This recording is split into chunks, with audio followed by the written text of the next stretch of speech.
Hi, it's Friday and time to look back at what happened at Queen's Park in Ontario politics this week.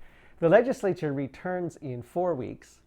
This week, childcare is in the news. Parents in Nova Scotia are already accruing benefits. Ontario parents are waiting. Long-term care outbreaks amongst residents and staff continue. And Laurentian University is told by a court that it must release documents to the Provincial Parliament. Childcare was in the news. Premier Ford said in an interview that his government was very, very close to reaching a deal with the federal government. But Ontario is the last province to not have a deal with Ottawa for affordable childcare.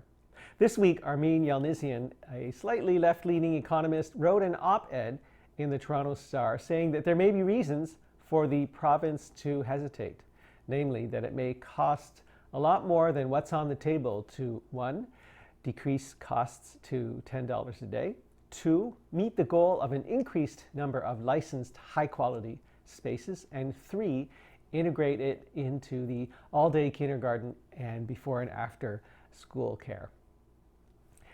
However, the bottom line is this, that children are little only for a few years, and you've got to take care of them while they're little. If the cost of childcare is busting the family budget, you need help now. Nova Scotia parents are already benefiting as of January the 1st, while Ontario parents are waiting. You thought that this was already dealt with, but outbreaks continue in Ontario long-term care homes. About 350 homes are in outbreak. Over 2,000 long-term care residents are sick, and over 3,000 staff are absent because of COVID. Premier Ford still doesn't have an adequate response as to why the new long-term care minister also has other jobs in the cabinet. Ontario Liberal leader Stephen Del Duca responded to the outbreaks with Dr. Nathan Stahl and Dr. Adil Shamji, who are also Liberal candidates in the upcoming June provincial election, to offer an emergency plan based on addressing 3 areas. Number 1, staffing. Number 2, vaccination and testing. And number 3, infection control. Finally, a victory for the Ontario legislature.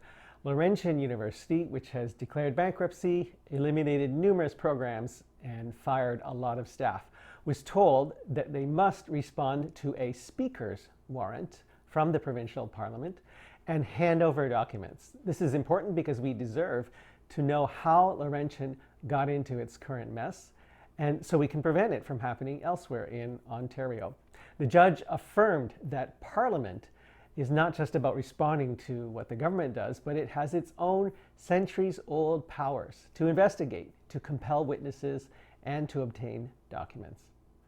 Tell me what you think in the comments below. Otherwise, please join me next week as I look back at what happened at Queen's Park and Ontario politics.